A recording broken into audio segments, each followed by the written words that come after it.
because I might pop a blood vessel in my neck or in my head, have an aneurysm, and die live on air if I do this too many times. The Avalanche win a faceoff. 19 minutes, 20 seconds remaining in overtime, so that's 40 seconds into the extra frame. They have their newly formed top line out there, and the puck goes low to high. Ryan Graves receives the puck low to high with a screen in front of the net.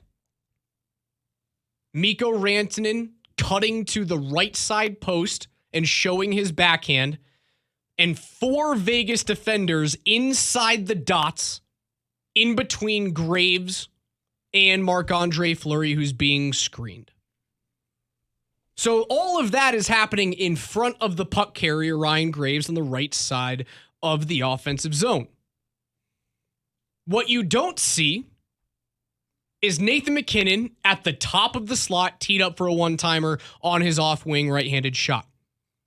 On the far side, a wide-open pass lane with no one on him, Marc-Andre Fleury looking over to the left side of the screen, so he has to now, if this puck were to be properly moved to either MacKinnon or Makar across the zone, Fleury would then have to go all the way from peeking over the left side of the screen to cover the right side where the one-time shot's going.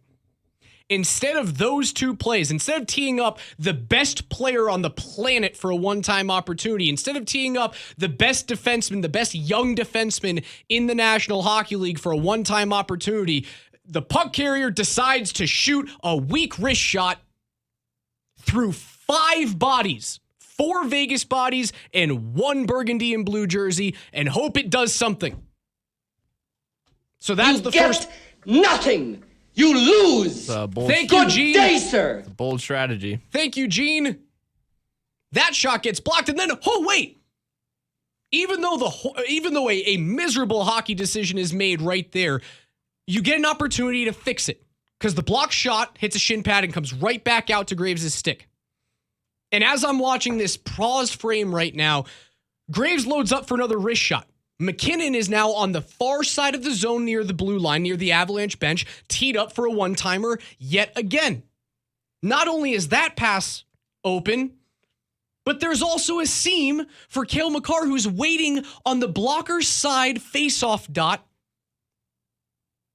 There's a seam to make a pass there. Nice hard saucer pass. Makar can handle that. And what do we decide to do? We decide to shoot another wrist shot through 6 bodies now in front of you. Shocking, that shot gets blocked. We're not done, ladies and gentlemen. We're not done with this breakdown.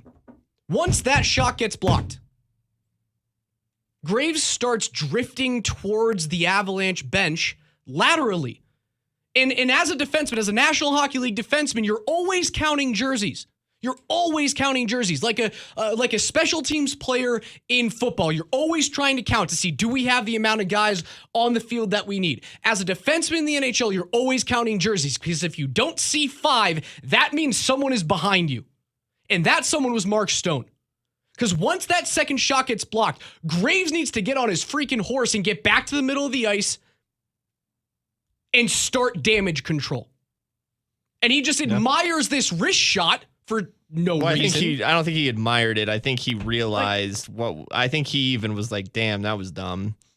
And in that moment of thinking, damn, that was dumb, he actually should have turned around and skated the other way. But look, man, dude, you're spot on. It's a terrible play. It's so bad. It's a terrible play. And I don't want to kill the guy, but it's so bad. It's such bad hockey. I know. I'm gonna call a spade here. I'm not gonna be a homer and try and protect the player. It's a boneheaded 15 seconds of hockey.